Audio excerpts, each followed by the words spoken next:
What's up, guys? Hope everyone's beautiful, rainy April 20th is going well. Just want to give you guys an update on how my challenge is going so far. Would be curious to know how y'all's is going. So for week one, I went with sleep 8 hours, just because that was kind of a good one. I mean, during this time, it's pretty easy for me to get the 8 hours. I'm getting right at about 8 to 8.5.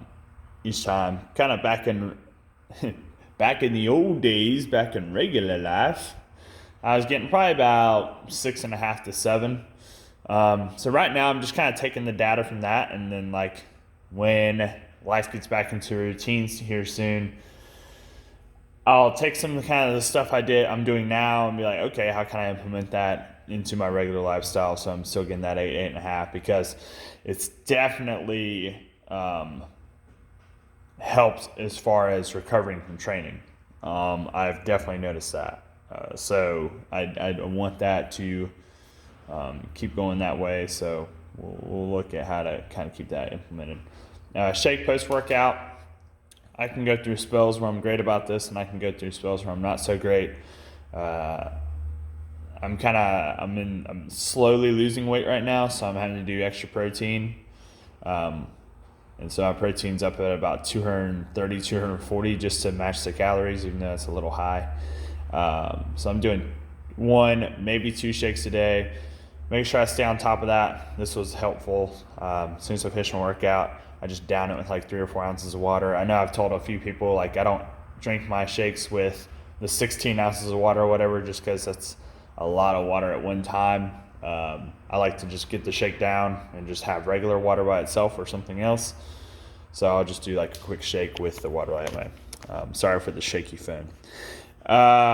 Running, the first week I only did 6 miles, and that was really like 5 of that, or like 3 or 4 of that was all in one run. So that wasn't the best week for running, but I picked it up in week 2. So week 2, I did 12 total set, put me up to 18. And then, I mean, of course, that does leave me with friggin' 32 left, but I don't think that's going to be too bad because I do need to up my walking a little bit. Week 2 was spend 1 hour outside. I did pretty good with that. I think 6 out of 7 days I actually got it, whereas obviously the requirement's 5 out of 7. But I got 6 out of 7 days on that one. So I did pretty good with 1 hour outside. Kind of like a note on that, like I've been trying to, other than like I'm waking up slightly later, I'm usually waking up around 6:30, 6:45, which is when I would wake up if I wasn't coaching 5:30 a.m.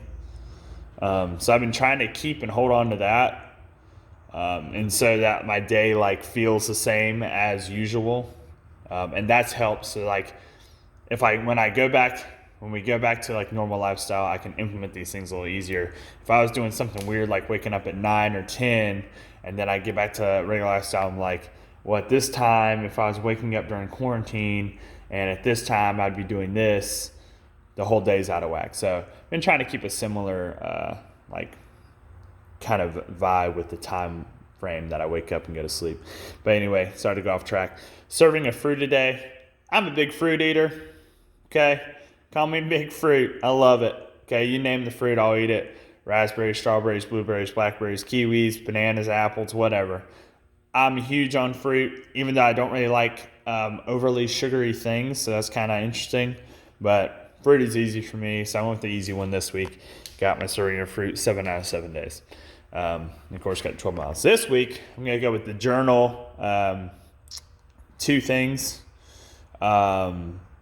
There's one that was on that list. There's one that's for like setting your day up journaling, and there's one for like reflecting on your day journaling. And I think both are great. One kind of sets you up to like, hey, this is what you gotta get done this day. Let's go get it. 2 things, nail it, right? And it could be any 2 things. I'm doing the one that's this one is for like the more reflection of your day. And that's really good just to make sure you're being productive. If you're still at work or not still at work at this moment, you can really focus on being productive, okay, and make sure you're progressing in some sort of way. right. I'm not saying if you're resting during this time, you're taking advantage of this time off, cool, not a problem. But you can still be productive. I still think you should be progressing towards something. So make sure you're not stopping your work on something. So journal, reflect on your day, make sure you're being productive somehow. Prepare your own food. We're eating out, me and my wife, probably 1 to 2 times a week right now. Like usually once for lunch, like 1 time a week for lunch we're getting out. 1 time a week for dinner we're getting out. So that I should be able to get the 5 out of 7 days on that one. That one shouldn't be too bad. But been preparing our own food a lot, actually. And just like the other things, working ways to implement that into normal lifestyle, and that returns.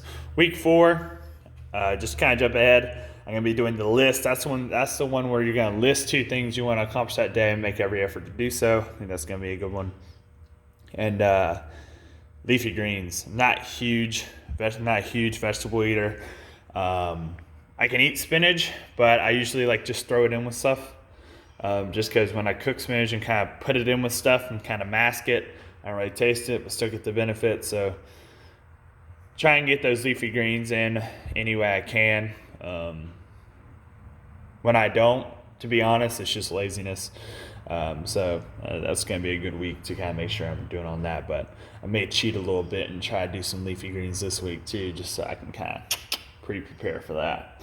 All right. Sweet. All right, guys. That's how my challenge is going so far. Hope y'all's is going even better. All right.